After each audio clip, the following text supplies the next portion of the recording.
सूरह अहज़ाब पारा नंबर 21 आया करीमा नंबर 9।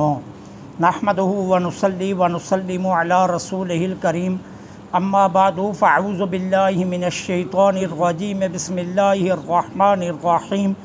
या अय्युहल्लज़ीना आमनुज़्कुरू निअमतल्लाहि अलैकुम सदक़ल्लाहुल अज़ीम। ए ईमान वालो, याद करो अल्लाह के उस एहसान को जो उसने तुम पर किया। बिहम्दिही ताला हम इस आया करीमा का कुछ हिस्सा कल पढ़ चुके हैं। जहाँ कल छोड़ा था वहीं से बकिया हिस्से की तरफ आते हैं। हज़रत अनस बिन मालिक रज़ियल्लाहु ताला अन्हो फरमाते हैं, जाड़े का मौसम था और शिद्दत की सर्दी थी और सहाबाई किराम अलैहिमुर रिदवान भूख से नडहाल और थकन से चूर चूर थे, लेकिन इसके बावजूद अपने दिल और नगाह के मुर्शद अव्वल व आखिर के हुक्म पर सरगर्म अमल थे और खंदक खोद रहे थे। और आका करीम अलैहिस्सलातु वस्सलाम अपने जान नसारों की वफा शआरी को अपनी नगाहों से देख रहे थे। फिर हज़रत अमर बिन औफ रज़ियल्लाहु ताला अन्हु फरमाते हैं, मैं हज़रत सुलेमान, हज़रत उज़ैफ़ा, हज़रत नौमान बिन मुनज़र अल-मुज़नी रज़ियल्लाहु ताला अन्हुम और 6 दिगर अंसार सहाबा, चूँकि 10-10 की टोली थी, हम अपने हिस्से की 40 गज़ का जो टुकड़ा था उसको खोद रहे थे कि अचानक एक चट्टान आ गई। हमने अपने सारे जोर आजमाए और सारे जतन किए, लेकिन वो चट्टान टूटने का नाम नहीं ले। फिर अमर बिन औफ ने हज़रत सुलेमान रज़ियल्लाहु ताला अन्हु से अर्ज़ किया, आप हुजूर की बारगाह में जाएं और ये सारा माजरा हुजूर की बारगाह में अर्ज़ करें और फिर जो सरकार हुक्म फरमाएंगे हम उसके मुताबिक अमल करेंगे। हज़रत सुलेमान रज़ियल्लाहु ताला अन्हु हुजूर की बारगाह में हाजिर हुए और अर्ज़ किया, हुजूर एक चट्टान आ गई है। हमने अपने सारे ज़ोर लगा लिए, लेकिन वह चट्टान टूटने का नाम नहीं ले रही। आका करीम अलैहिस्सलातु वस्सलाम उठे और हज़रत सुलेमान के साथ चल पड़े। उस जगह पर आए, हज़रत सुलेमान अलैहिस रज़ियल्लाहु ताला अन्हु से मेरे आका ने गेंती ली और सरकार ने उस चट्टान पर एक ज़रब लगाई। फरमाते हैं, ज़रब लगने से इतनी रोशनी फैली, इतनी रोशनी फैली कि जैसे किसी ने कई चिराग जला दिए हों और चट्टान का तीसरा हिस्सा टूट कर गिर पड़ा। सरकार अलैहिस्सलातु वस्सलाम ने फरमाया, ऊतीतु मफातीह शाम, अल्लाह ने मुझे शाम की कुंजियाँ अता फरमा दी।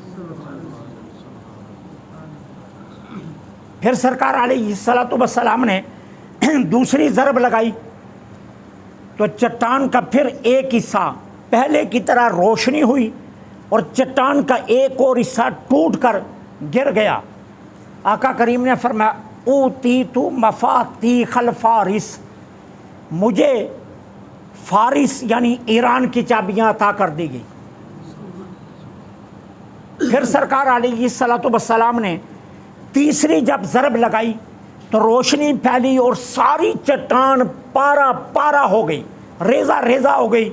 और सरकार ने फरमाया, ऊतीतु मफातीहल यमन, मुझे यमन की चाबियां अता कर दी गई।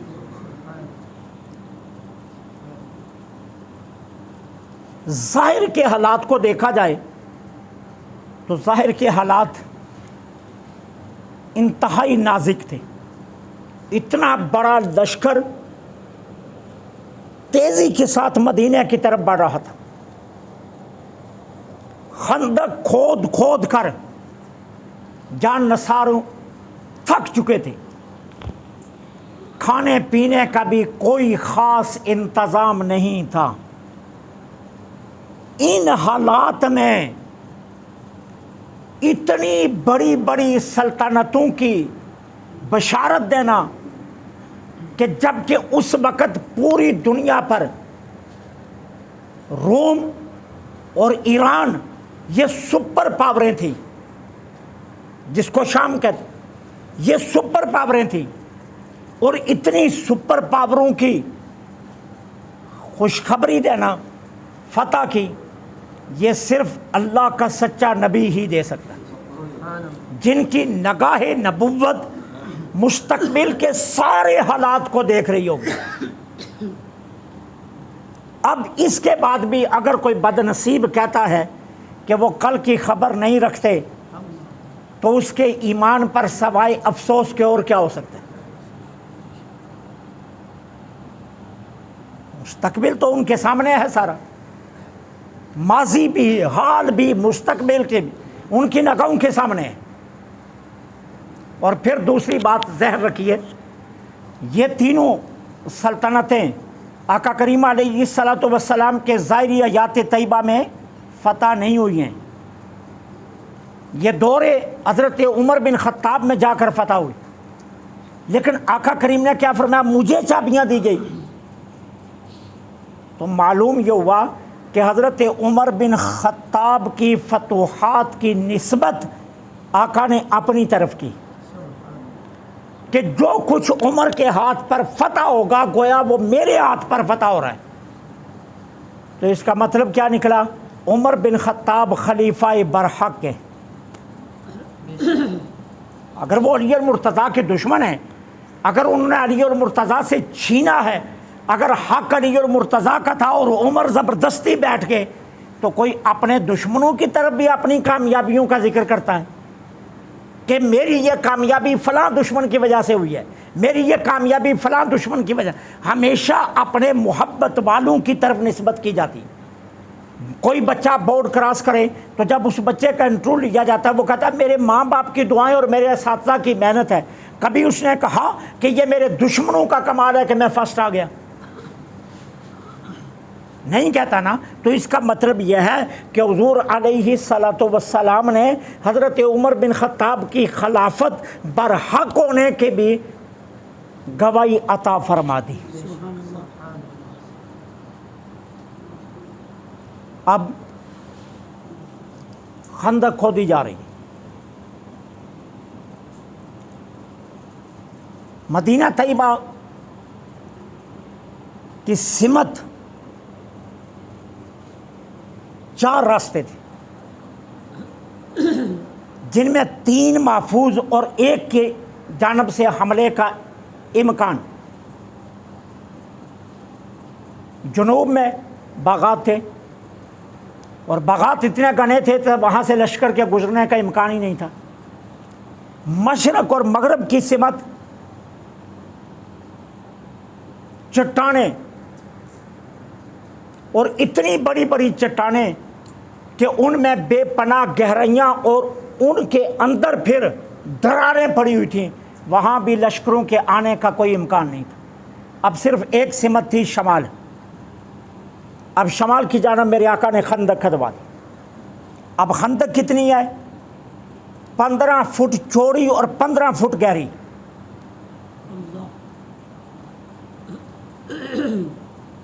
और यूं काफरों के लश्कर के पहुंचने से पहले पहले खंदक तैयार हो गई। आका करीम अलैहिस्सलातु वस्सलाम ने मुनासिब सिमत को देखकर सरकार ने सहाबा के खेमे लगवा दिए। अब 3000 सहाबा हैं यहाँ मौजूद। उधर से कुफार का लश्कर तेज़ी के साथ मदीना की तरफ बढ़ रहा है, तूफ़ान की तरह। और ख़याल क्या है कि हम तो पहले ही हल्ले में मदीना तैयबा को नेस्तो नाबूद कर देंगे। लेकिन जब पहुँचे तो आगे खंदक को देखा तो हैरान रह गए। क्यों? कि ये जंगी तदाबीर में से कभी उनके वहमो गुमान में भी ये तदबीर नहीं आई थी, क्योंकि ये अरब की तदबीर ही नहीं थी, ये तो फ़ारस की तदबीर थी। अब उन्होंने अपनी पेशकदमी रोक ली और दूसरी सिमत 12,000 का लश्कर पड़ाव डाल गया मुसलमानों का मुहासिरा करके। अब उधर वो बैठे हैं, इधर मुसलमान बैठे। एक दिन अबू जाल का बेटा इकरमा, जो अभी मुसलमान नहीं हुए, अमर बिन अब्दे बुद, जो अरब का मशहूर शाहसवार, जंगजू और बहादुर था और जिसके सामने कोई ठहरता नहीं था, ये और इनके कुछ साथी घोड़ों पर सवार हुए और खंदक के आस पास फिरने लगे। एक जगह उनको कुछ तंग आई, नजर आई। अमर बिन अब्दे बुद ने अपने घोड़े को एड़ी लगाई और एड़ी लगाकर लगामे इतनी जोर से खींची कि घोड़ा खंदक क्रॉस करके मुसलमानों की तरफ आ गया। अब ख्याल तो यह इधर आ कोई नहीं सकता। अब मुसलमान आराम से अपने खेमे में बैठे हुए हैं। इसने खेमों के बाहर आकर ललकारा, हल मिन मुबारिज़िन, है कोई मेरे मुकाबले में आने वाला? आवाज़ सुनकर अल्लाह का शेर, नबी रहमत सल्लल्लाहु अलैहि वसल्लम का शेर सैयदना अलीउल मुर्तज़ा बाहर आ गए। कहा वुद के बेटे? कहा हाँ। कहा मैंने सुना है कि तूने 2 शर्तें रखी हुई हैं कि कोई कुरैशी मुझसे जो 2 सवाल करेगा उसमें से मैं एक ज़रूर उसे दूंगा। उसने कहा हाँ मैंने ये कहा हुआ है।